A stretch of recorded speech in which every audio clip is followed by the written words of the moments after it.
Hello there, everyone. Good evening, and welcome to yet another episode of Heartfelt Conversations. I'm truly excited about today's episode. It's someone very, very special who's coming on board.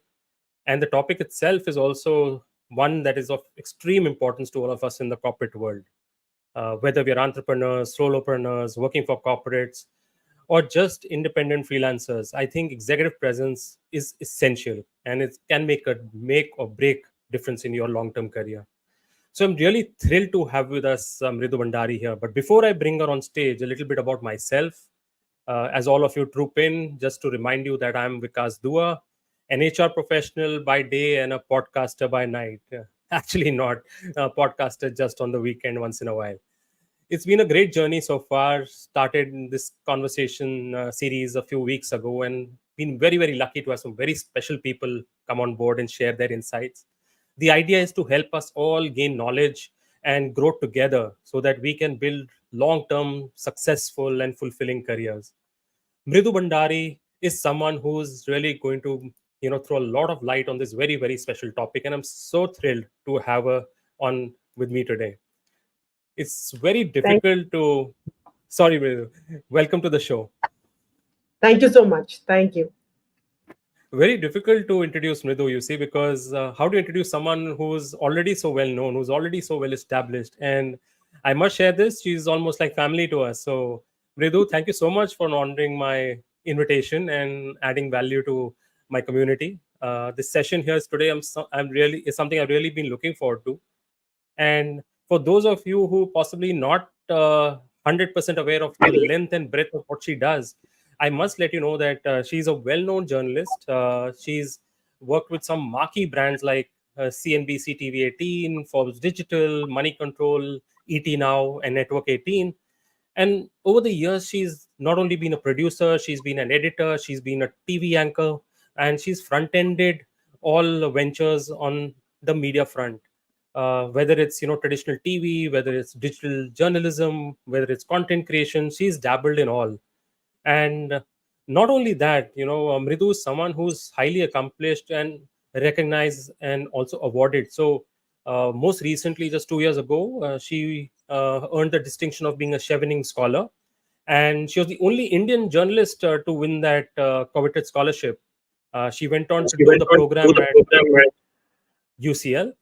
And interestingly, she also was on the dean's list for outstanding academic performance. So clearly, she does whatever she does with a lot of passion. Not to be left behind or not to be less valued, she was also the awardee of the Ramnath Goenka Award for Excellence in Journalism in 2008. And in fact, if I'm not mistaken, Bidu, I think you were the youngest journalist that year to get this award. Am I right? Yes, yes, at that time. Yeah, I was. Amazing. Great track record, Midhu, and really thankful to you for joining us today to talk about executive presence, clearly the need of the hour. And, before I pass on you to the audience, I just want to thank them for taking out some time to come in to spend their time with us. And uh, just would like to invite them to share in the comments as to how they are feeling today, because I'm super excited. But at the same time, I'm also super nervous, Mridu, because you're someone I've always admired and someone who's really literally hung out with the best of the best, and you interviewed such stalwarts across business, showbiz, sports. And today I am sitting across the screen from you. Believe me, my the hair on my arms is all standing up. So I Trust, hope trust me, trust me, I'm more nervous than you, Vikas, because usually I'm the one asking the questions. And I think it's much more easier to just ask questions and then leave the other person to give the answers. So I think you're safe. I should be nervous today. great, great. So lovely. Let's kick in to the session, and I know a few people have already joined in. Let's add value to their lives, like we decided to. So why don't you just update us first about what you've been doing in the recent past, and how you landed up where you are today. Thank you, firstly. Thanks for having me, for inviting me here on your very cool show. And I love the name, Heartfelt Conversations. It is such a nice non business news title that I absolutely love it. And it is actually, it strikes a chord with people. So thank you for having me and for inviting me here. And well, most recently, I'm the founder of Mentor Leap, which is a boutique career acceleration platform. So when I went to London to study on Achieving Scholarship, I did a master's in entrepreneurship, and I started working on Mentor Leap as an idea. And to be honest, when I started out, I didn't have a plan as such. I didn't know if I'm going to follow it through. What am I going to be doing with it? It has pivoted a few times. And now I'm settled with the thought that I want to help working professionals and founders really level up their communication game and accelerate careers using communication. So I teach working professionals and entrepreneurs how to speak with impact, how to write with impact, and I train CXOs in executive presence, which I call lead with impact, because I believe that all of these skills are really, really essential to career progress. And of course, the other hat that I wear is that of a TV journalist. I continue to do that. I continue to anchor shows on network 18 platforms like CNBC TV 18, Forbes, Money Control, etc., because that's something that I'm equally passionate about. I'm not ready to give up that part of the career journey yet. And like you said, it leads me to a lot of different places, to a lot of different people, and that in turn helps a lot with my observations for the coaching practice. So I feel that at the outset it might seem that the two are very disconnected, but for Yeah. me they're not, because I take learnings from my journalism and entrepreneurial journeys and bring them into coaching and skilling people. So actually, now that I look at it, the dots are very well connected. So yeah, that's what I've been up to. And the most recent is my upcoming masterclass called Write with Impact. So I'm designing that these days. Superb. In fact, that's quite a lot of things you're doing, and really, it's what the world of work is today evolving into, isn't it? And multiple kind of engagements, all serving some part of one's psychological, financial, personal needs. So super to hear that, and I think a lot of comments already dropping in terms of people being very excited about this session. And so let's dive deep into it right away. Right? Why waste time? Everyone's taken out some of their valuable minutes for us. And Yes. the first question I'll probably like to throw at you, Mridu, is this: that what is executive presence really all about? Because it's something that when you look at it on the face of it, almost sounds like a mythical beast. Is it just having the good fortune of getting educated at fancy schools and colleges, getting to speak flawless English, or going to an Ivy League and getting a sort of accent to carry along with you? What really is executive presence? So actually, it's none of that.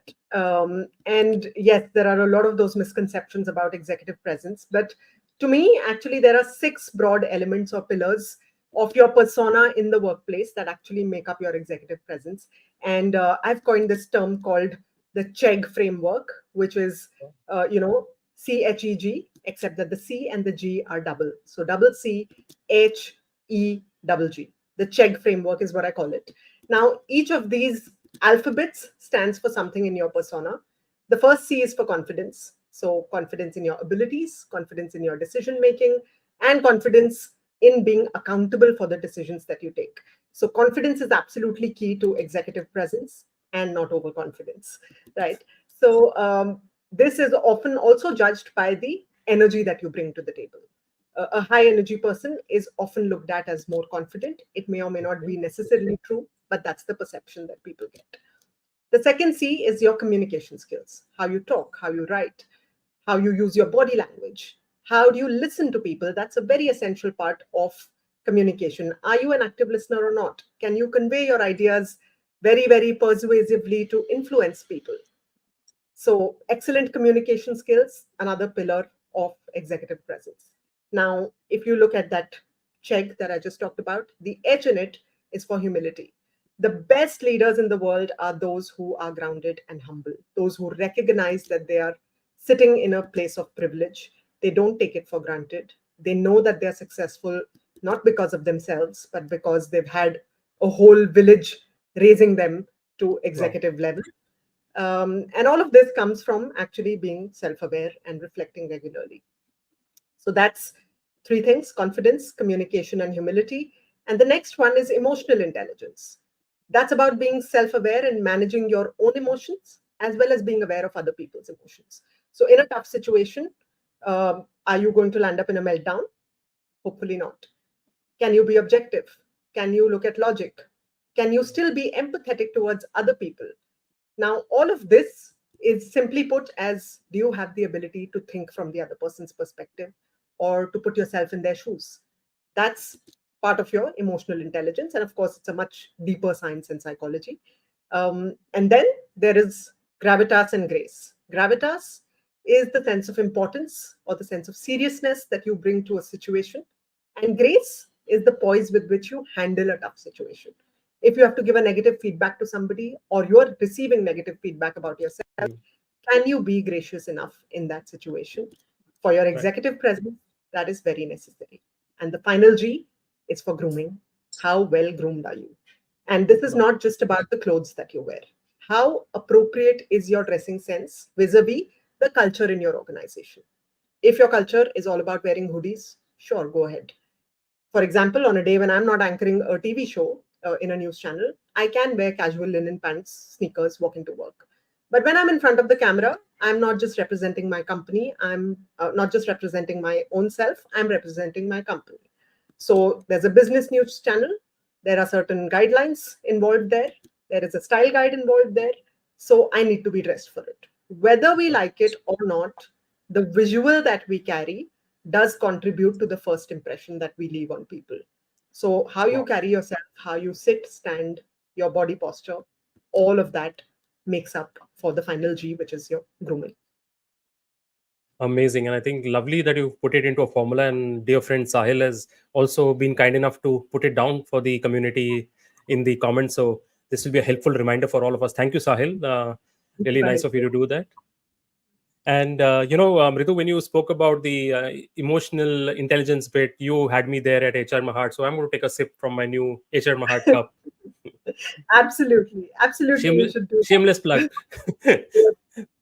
But Well, someone very recently told me, if you don't promote yourself, who will? So exactly. you should. But really, while I was listening to you, one of the things that really stood out for me was also the humility piece, right? And I can't help but asking, because you met such a wide, broad spectrum of leaders, of accomplished individuals. Any specific incident about any specific person from a humility standpoint that stands out for you? And if you're comfortable, would you like to share that? Lots, Because lots I of think the them. world can do with more of that, honestly. Yeah, absolutely. And actually, a lot of them, a lot of them. But I'll take a picture from the post that you shared today on LinkedIn.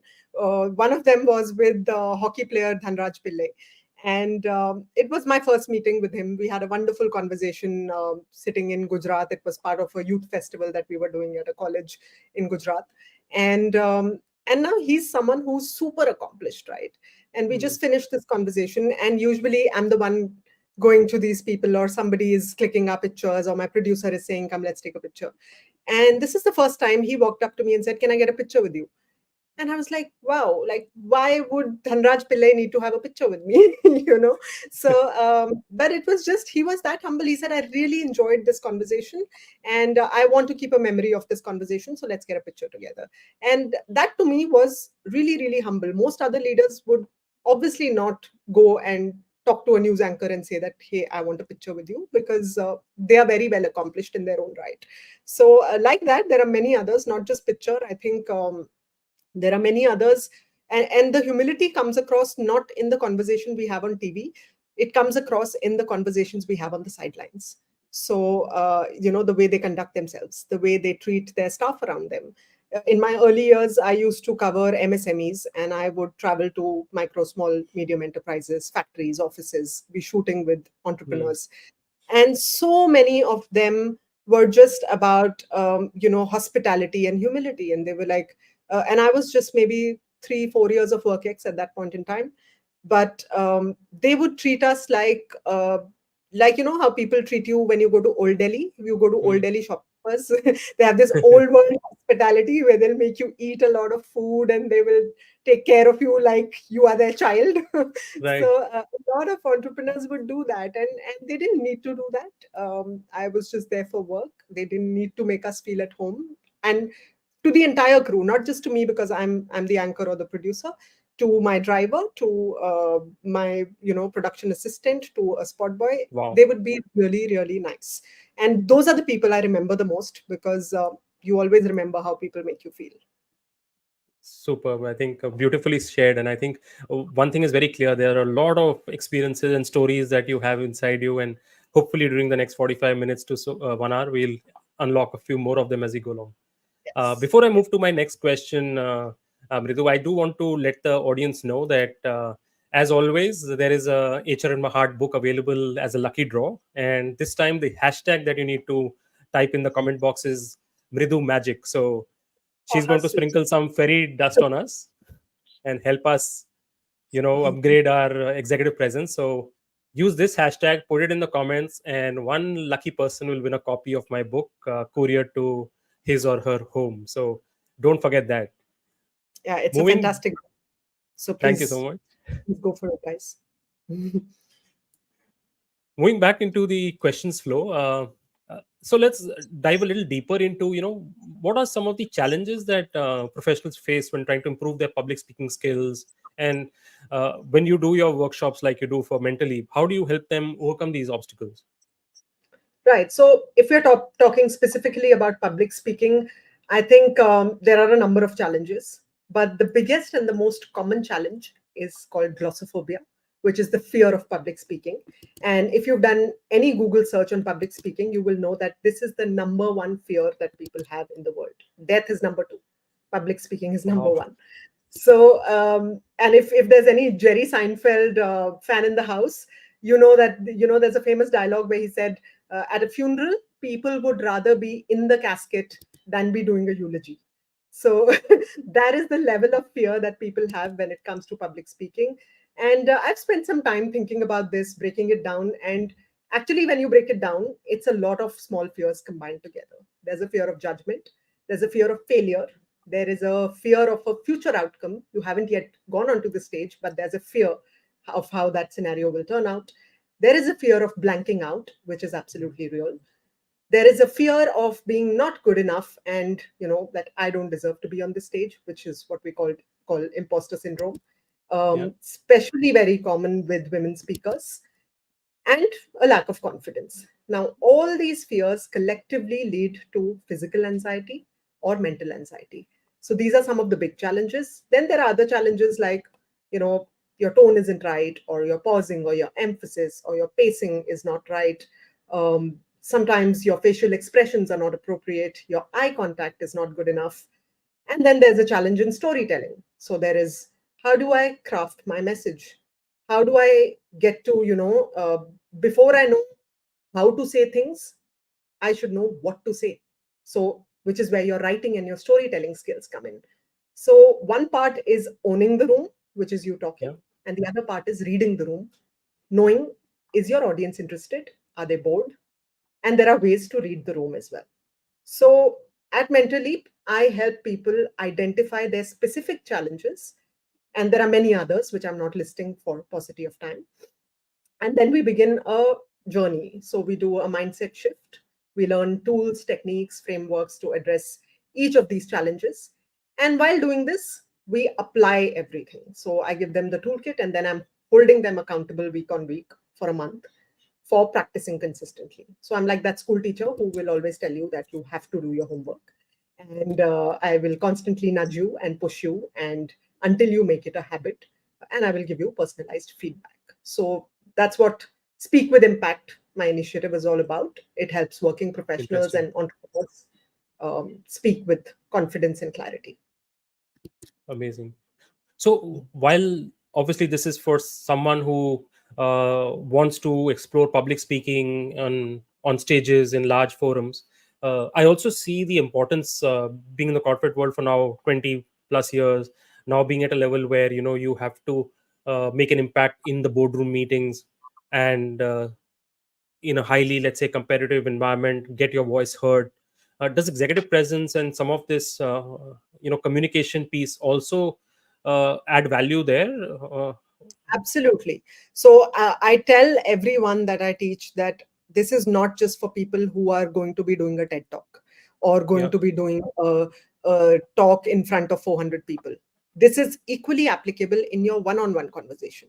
So, when we are talking about energy awareness, or we are talking about things like emotion tracking, being present in a conversation, all of that is equally applicable to whether you're talking to one person, whether you're talking to 50 people, or whether you're talking to 500 people. And in fact, they're not just applicable to your professional life, they are also applicable to your personal relationships. I have had homemakers on my cohorts who just came in to learn and to upskill themselves. And they've just felt that their personal communication has really gone up a few levels because they started practicing some of the things that they learned here. So, absolutely, communication is essential for any role, any level of organization, any sector, any geography. It is a skill. Actually, LinkedIn has termed it the skill of the most important soft skill of 2024 and beyond, actually. So Wow. it's something we all should invest in. Oh, I wasn't aware of that. Thanks for bringing that to my notice. In fact, that's huge. That means, I mean, with LinkedIn saying that, I think we should all make note of that for sure.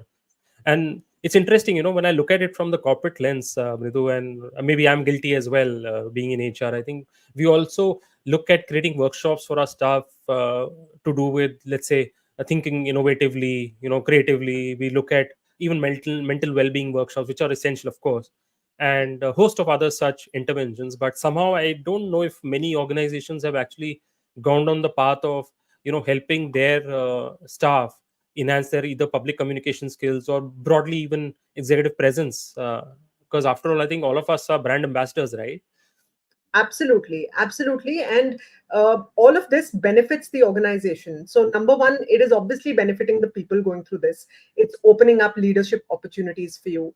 It is opening up opportunities beyond your immediate organization, because if you're seen, you're heard at your workplace, and if you're seen and heard at third party events, your brand value goes up, your executive presence goes up, and as a result you get more opportunities. It's as good as, you have to be seen and heard to be getting opportunities in the first place, and executive presence really helps you do that. And yes, a lot more organizations need to invest in it. There are a few evolved organizations that are already doing so. A bunch of organizations I'm working with, in fact, for the very first time, an organization reached out to me and said that, can you teach email writing to our employees? They write very heavy and verbose emails, and they often lack context, and as a result business is suffering. So can you teach our sales team how to write impactful emails? Now, I thought that was very nice of them to recognize that there is a problem Yeah, in the first place, true. and secondly to actually reach out and say that, can you do this for us? So yes, but I mean, are we doing enough? Not yet, no.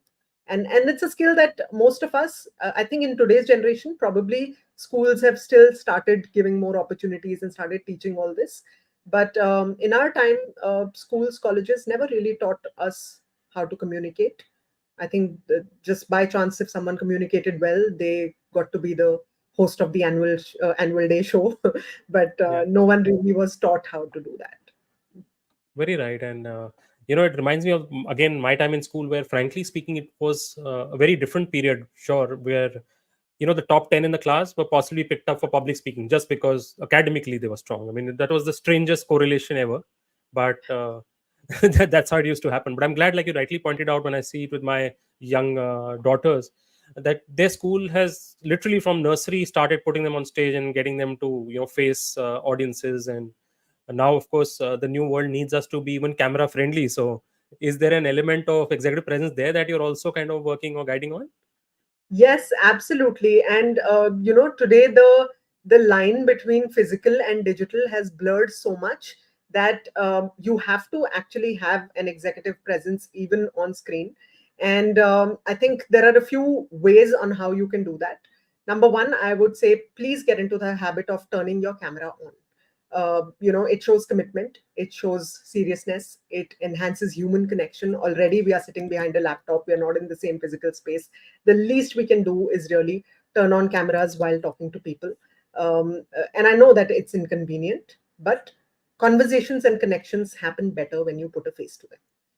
Right. Secondly, uh, familiarize yourself with technology. So, if a large part of your professional work is happening on video calls, please know how to share screen, how to use emojis, how to say use an AI driven note taking app that can transcribe minutes of your meeting and then send it to all the participants.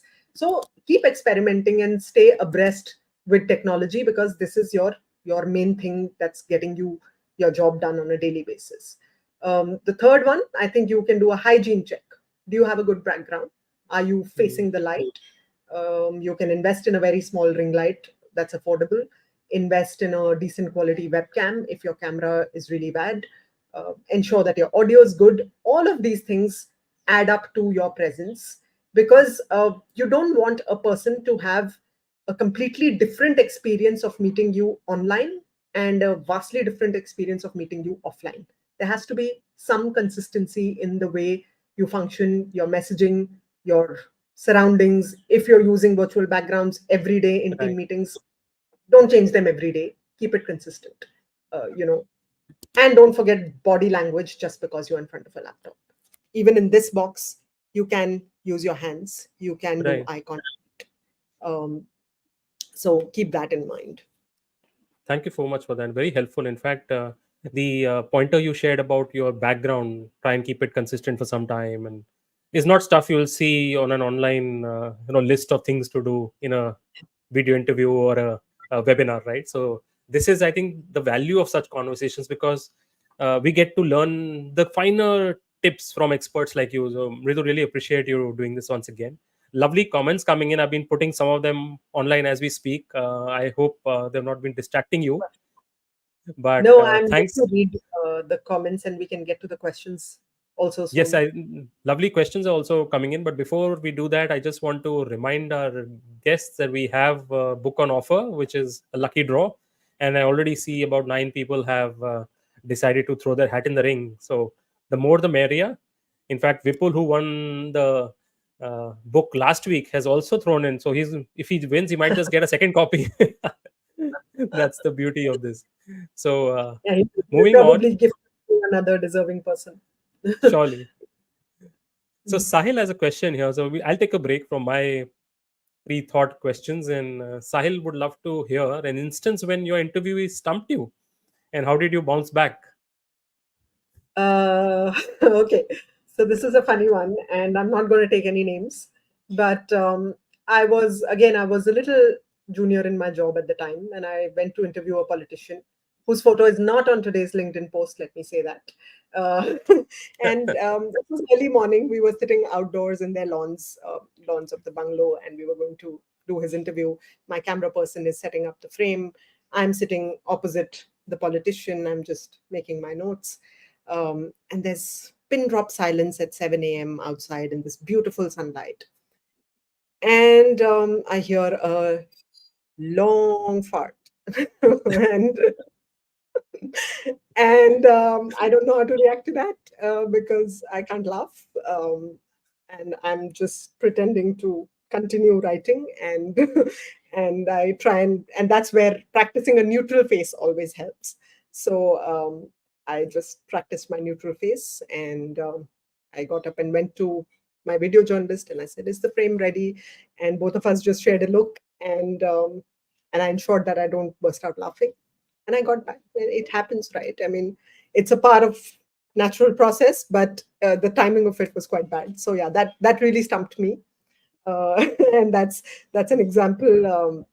Yeah, sometimes I've had very tough questions thrown at me from the audience, and those stump you for a few seconds. Then you collect your thoughts and you go about answering them to the best of your abilities, or you simply say that, "I'm sorry, I don't have an answer to that. I'm not the best expert for this, but I will get you an answer, and I'm going to connect with you offline." And I actually then connect with them offline and ensure that I keep up my promise and give them the answer or find someone who will give them the answer. So yeah, that happens all the time. Beautiful, beautiful. And I think the last bit resonates with me as well, because as an HR professional, when I'm guiding someone on interview preparation, I think that's one golden rule that even I guide, interviewers to keep in mind, that don't bluff your way through an interview. The other person sitting across the table is not an idiot.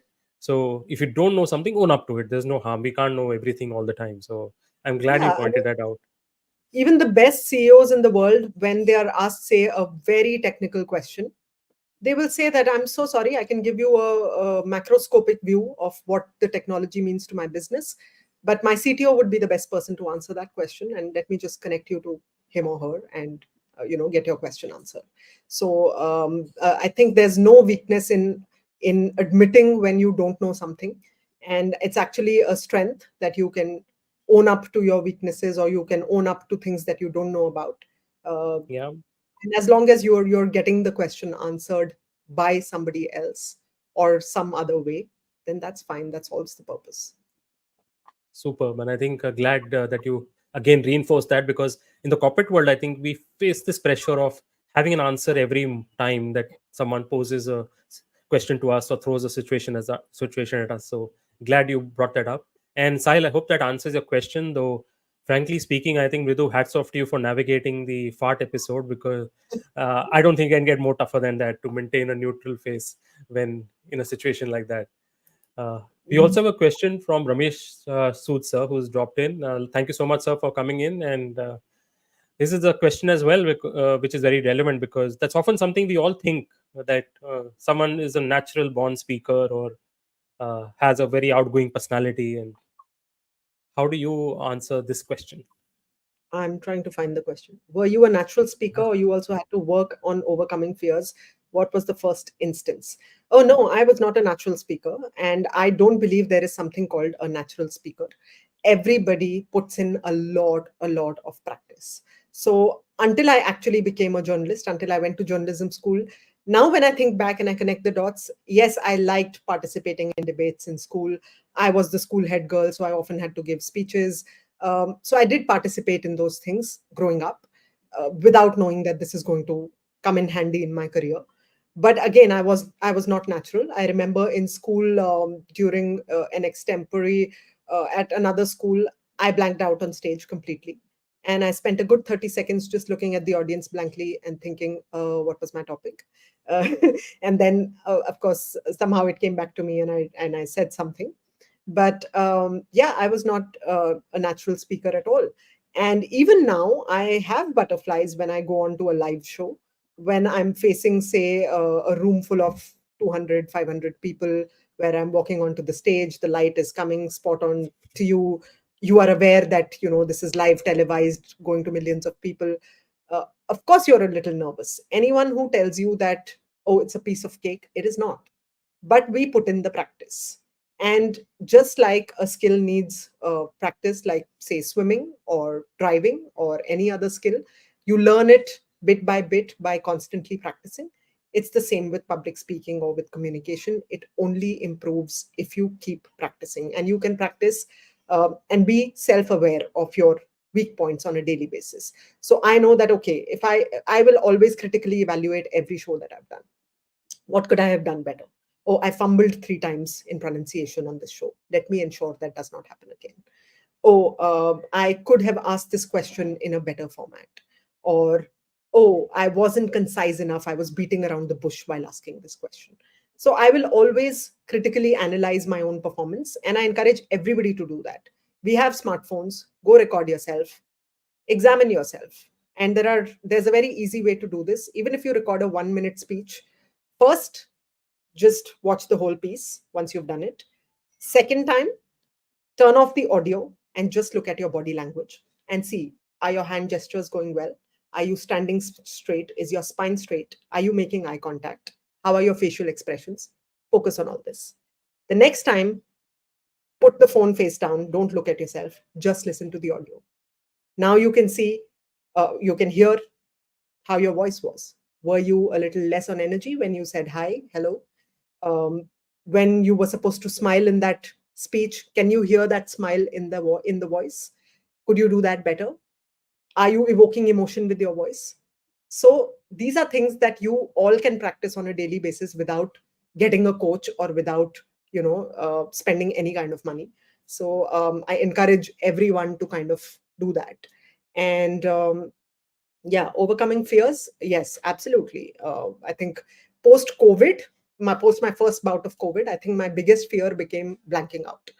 because I used to have this brain fog. Sometimes I'm moderating a CXO panel discussion and somebody's saying something and I'm blanking out and having a bit of a brain fog moment and zoned out that, I'm not registering what the other person is saying.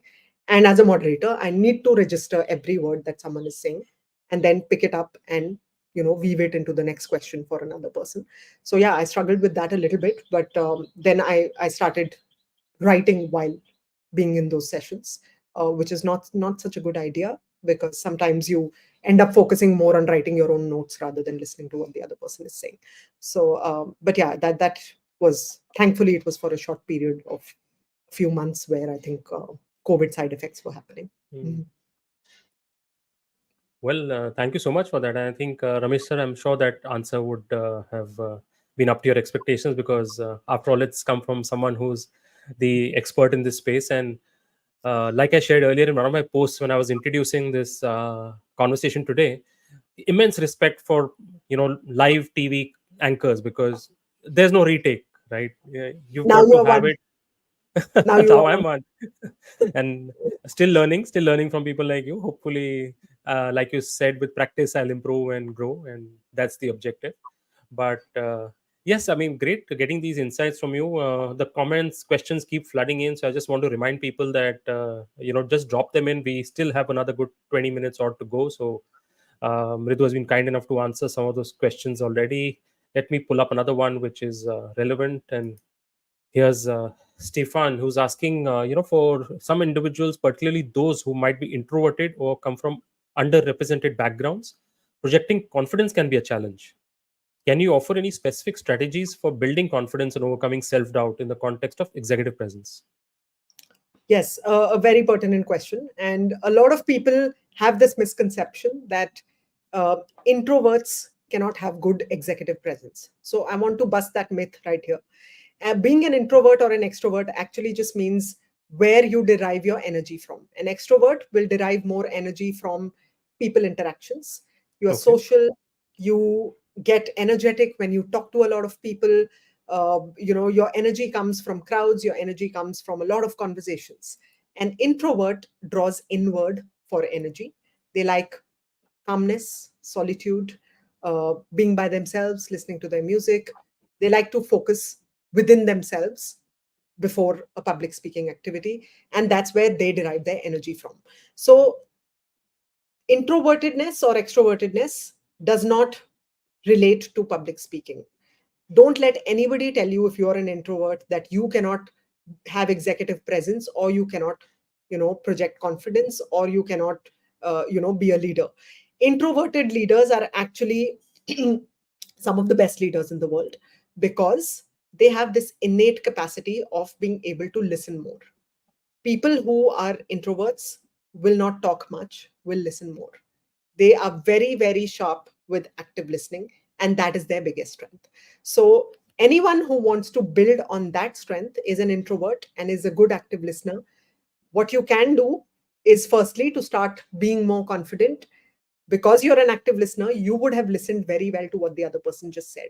So pick up a few key points from there and start building on those instead of starting a whole new conversation and thinking, oh, how do I go about this, how do I be confident? Add on to what the other person is saying. That's number one. Number two, if somebody if you're dealing with an extrovert who is talking a lot and not giving you a chance to speak, wait it out patiently and try and practice a little bit of assertive communication. I'm not saying be rude, be polite, but be firm. So, if somebody is continuously talking for, say, 4 minutes and giving you a long monologue and not allowing you to speak, be gentle but be firm and say, hold on. Can I just add to that? I have a point of view on this. Let me just finish my thought and then we can continue. So, find a point to interject, make your point, and build your confidence step by step in that manner. You don't have to be as gregarious as an extrovert. You don't have to be super high energy. It is often said that the most powerful voice in the room is the softest one. So, Hmm. being gentle, being soft, and being calm are your strengths. Use those to your advantage. Super. In fact, Bhaskar has a point to share and a question rather, which is in line with what we've been discussing thus far. Is that besides practicing, how does one overcome fear of speaking to an audience? Okay, so firstly, nothing happens without practice, Mm. so you can't get away from that. But I think the journey begins by identifying what exactly is your fear. So let's say I'm scared of being on the stage. I'm scared to speak in public. Let's break that down. Are you scared of actually being judged? Are you scared that technology is going to fail and you will not have your slides and you will not know how to take your presentation forward? Are you scared you will blank out? Are you scared that you are going to have an anxiety attack? It could be any fear.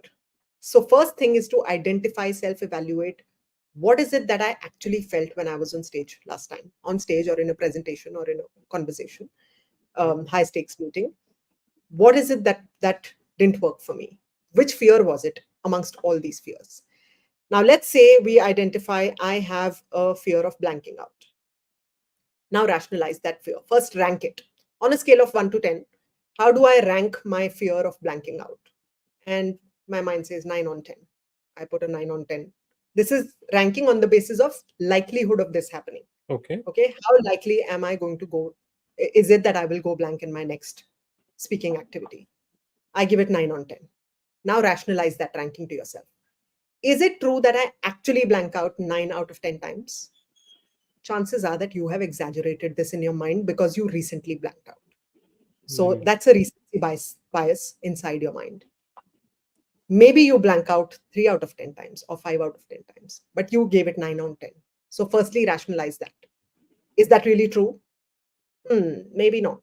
Maybe 7 on 10 or maybe 6 Mm. on 10, right? Mm. So, that immediately first disempowers that fear because you've identified it, you have rationalized it. Now, build a contingency plan around it. What can I do to avoid blanking out? Or what do I do if I blank out? Let's assume I'm going to blank out every time on stage. What is my contingency plan? Maybe I can repeat my key message. It fits everywhere in my presentation. Maybe I can repeat the last few lines in different words. I can paraphrase it. Maybe I can throw in an example. Maybe I can throw in an audience question. The whole idea is to buy a few moments for yourself to reorient your mind and come back to the present because you don't blank out completely for an hour. You blank out for a few seconds, and those few seconds feel like a million years on stage, but it's actually just 3 to 5 seconds.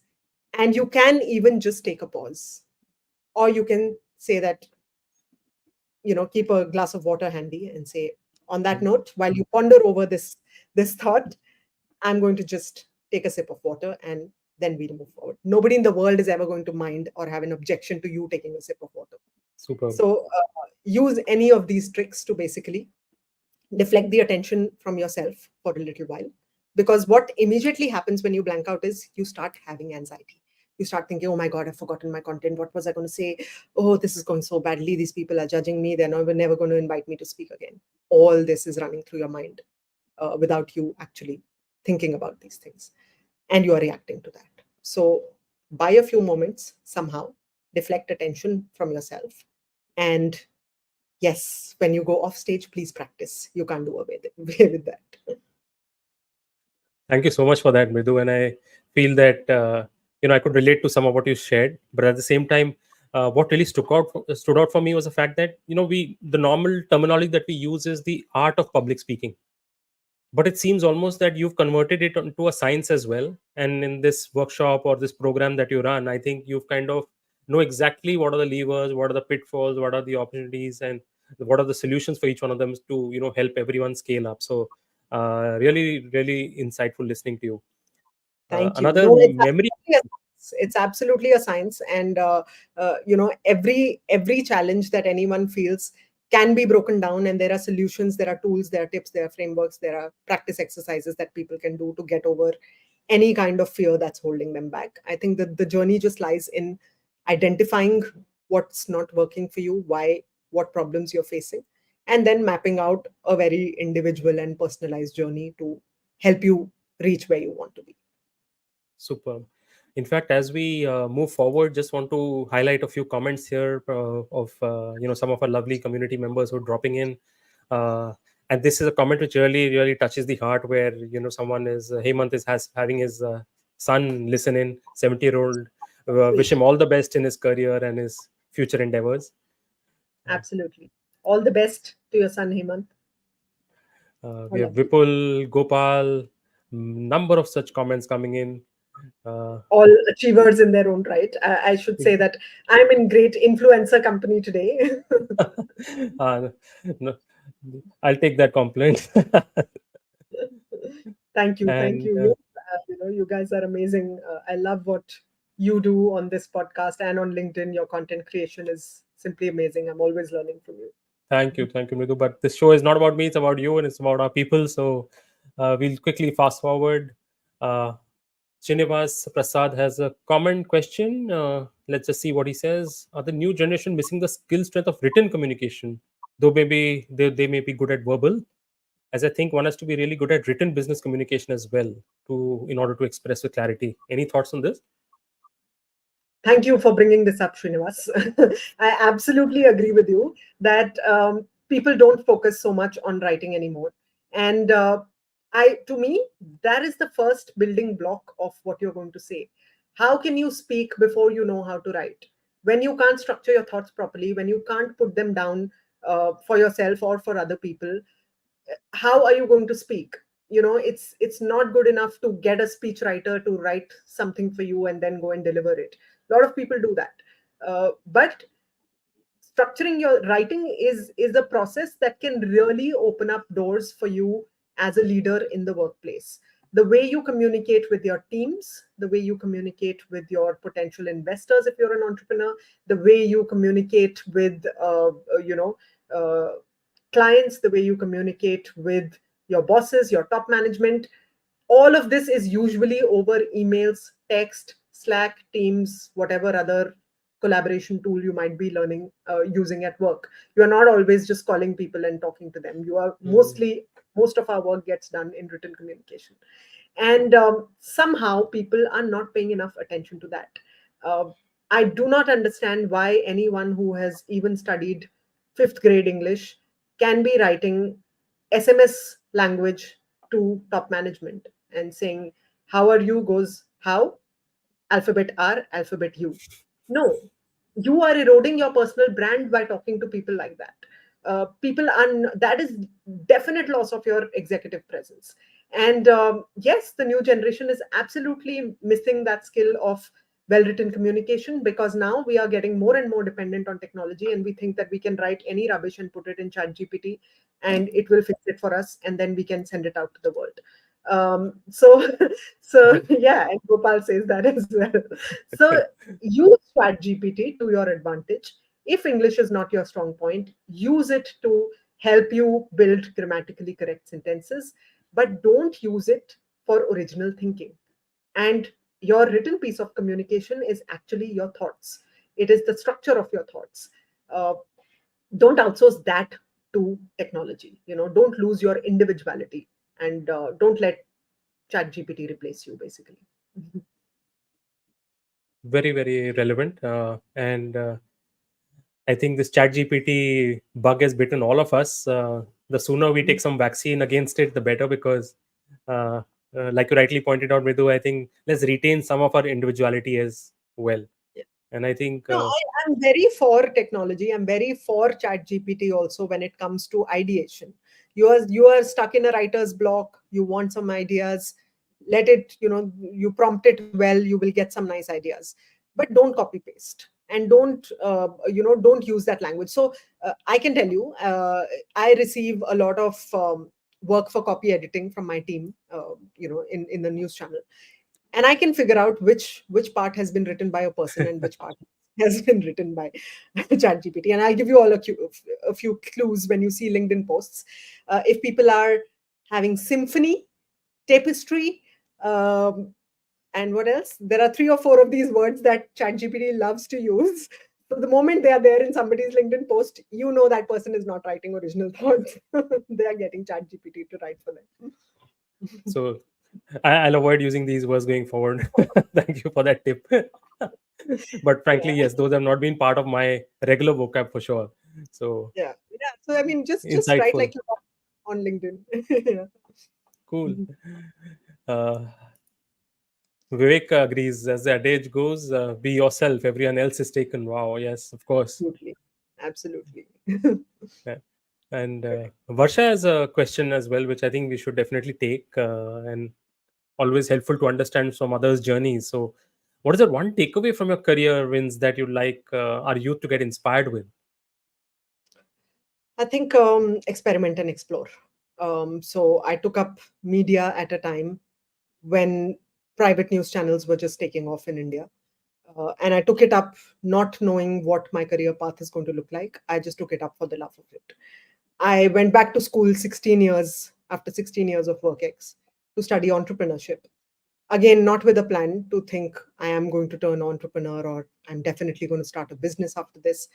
It's a subject I was passionate about, and I felt that, this is something that I want to learn about. Even if I'm still in my journalism career after this course, at least I will have better conversations with entrepreneurs, with VCs, with startup founders. I will understand how a term sheet works and how financial modeling works and Mm. how marketing works for a startup. So I think that the biggest takeaway for me would be that don't be scared to pivot. It is never too late to learn something new and add on to your skills and to pivot into something else. Again, with Mentor Leap, I have pivoted a few times. I started with the TG of target audience of university students. And then I soon realized that's not my cup of tea. I'm very far removed from the university world. It has changed way too much since I passed out in the Indian context. And that's a pain point that I'm not really feeling in my bones. So working professionals, entrepreneurs, those are the pain points I feel, because that's the stage of life I'm at. 10 years later, what am I going to be doing? I don't know. It could be completely different from what I'm doing right now. So don't be afraid. Don't get straitjacketed into thinking that your life is this one job or this one qualification that you have right now, because a few years down the line things could completely shift for better or worse. So be prepared to be a little flexible, adaptive, and don't be scared to pivot. Super. Thank you so much. And I am sure Varsha would be very glad to receive that answer. A question from me now, because something that I also wanted to understand, because the proof of the pudding is in the eating, as they say. So, any specific case you could share from one of your clients, any success story where someone has significantly improved their executive presence with your guidance? Yeah, so actually, I have two success stories, and both of them are diametrically different, but both of them are very close to my heart. So the first one is of a very senior leader with a big tech Fortune 500 company who she proactively reached out to me because she was going to get promoted to a C suite role. So she wanted to build her executive presence. And she just reached out and said that, I know that you do this. Can you just help me nail executive presence? So we got onto a discovery call. We kind of mapped out her challenges. There wasn't enough vocal variety. Sometimes she spoke too fast. A bit of structure, clarity of thought, and storytelling. So we kind of built a very personalized roadmap for her for the next 3 months. And we also wanted to train her for the media because she would soon be interviewed by journalists. So, what to say, what not to say, appropriate dressing, confidence building techniques, body language, all of that we worked on over 3 months. Now, her story is dear to me because she is someone who came to me when she had 18-hour work days, two teenage kids, home responsibilities, a crazy travel schedule, and she made time every single week because she had this singular focus that I'm going to nail this before I move into a C suite role. Sometimes we did sessions at 7 a.m. because by 12 noon, she was going to be taking a flight and going somewhere else. So we consistently did this for about 3 months because she was very clear that this is something I'm going to make time for. So everyone who says that, oh, I'm too busy, it's an excuse. And the best reward of her journey to me was that a few weeks into her new role, she actually stepped onto the stage in front of 400 people straight away. And all of her global clients, all of her top management present in that. And she aced that talk. She sent me messages of all the feedback she was getting, people coming up to her and saying that, oh my God, why don't you speak more often? We've never heard you talk before. And that was supremely satisfying for me. And currently, she's in Spain talking. So that's Wow. how executive presence really opens up opportunities for you, because that was an event where all her management saw that, okay, she can talk really well. Before that, they didn't know that she could really take the stage and talk. And now she's consistently getting opportunities to talk. And the second example is of another woman who was a total opposite. She has never worked in her life. She was part of my very first cohort of Speak with Impact. And she comes from Amritsar. Always been a homemaker, never been to an office. So when she applied for the cohort, I was also a little surprised. And I asked her, I actually gave her a call and asked her, what do you want to achieve with this? Why do you want to join this? And she said that, Mridu, I really feel lost in my identity. I feel like I've lost all my identity to motherhood, to family, to taking care of everybody for the last 15 years. And I just want to find my voice and I want to build confidence. And I think your course is going to help me do that. And even I hadn't thought of it like that. And she put it out there for me. So initially, in the first few classes, the imposter syndrome really kicked in for her, and we did some one-on-one counseling for her on the side, because she would say that, in the breakout rooms or in impromptu speaking exercises, everybody else on the cohort is giving such exciting examples of meeting clients and their entrepreneurial journeys and Mm. investors, and I feel I have nothing important to say. So it was a learning experience for me also, to make her feel very included in the class. And I told her that, the program is about communication. It's not about your job or the lack of it. Doesn't matter who you're communicating with. Take examples from your daily life. If you are going to be talking at your son's 16th birthday, let's make that an impromptu exercise. If your father-in-law is retiring and you want to give him a speech as his farewell gift, let's talk about that. And try and start applying the tools that I teach in your daily conversations. So, whether it's energy awareness or emotion tracking or a bunch of other things that we talk about, apply them at home. It doesn't matter where you apply these techniques, they will help you in any case. And she went from being the most silent person in my classroom to being the person who sent me my first video testimonial talking in front of a camera. 6-minute video testimonial, very heartfelt. And I Wow. was just amazed. And to this date, that experience just makes me feel really, really warm and fuzzy, because that was really special to me. It was also my first cohort as a trainer, so it meant a lot to me. Beautiful. And in fact, both these stories, both life changing for the two individuals. That's what clearly stands out. So amazing work, them, Ritu. Really good of you. We have just a few more It's minutes left, their and hard work. It's really the learner's hard work. I'm just there as a guiding yeah, but light. you obviously played a very very deep role there, and I'm glad that with each of these interventions, someone's life has improved, whether on the personal front or in the professional space. And I think that's the beauty of whatever you've been doing so far. uh, with just a few minutes to go, I just want to bring in our lucky draw onto the screen. Let's just see who's going to win this today, and here it goes.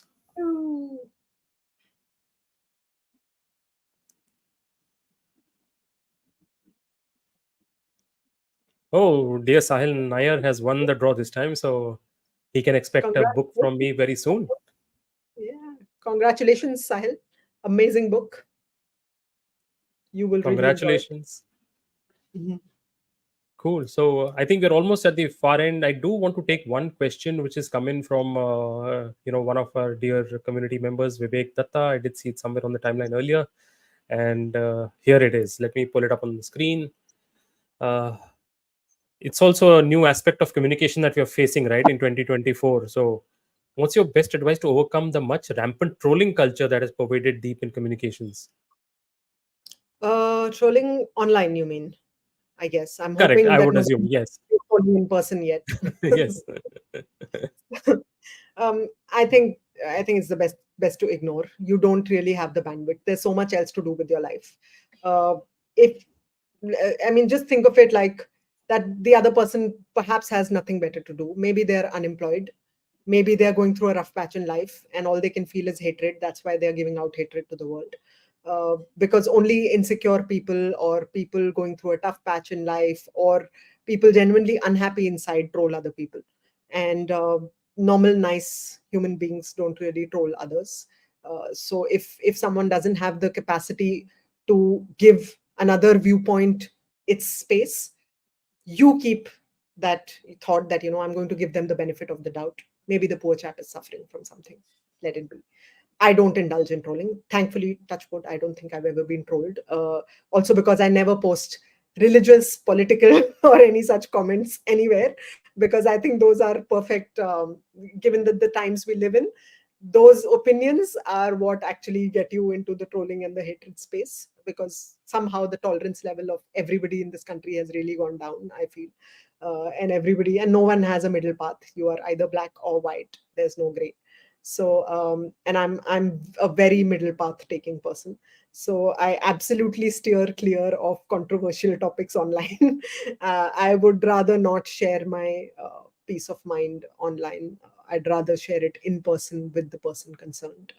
So yeah, that's my two bit. I can't say I'm very experienced on this front to be giving any advice. This is just what I follow. And be the bigger person. I think that's what you're clearly saying. Thank you for that. Lots to learn from you, Mridu, for sure. And I think we've spent this 1 hour very, very productively.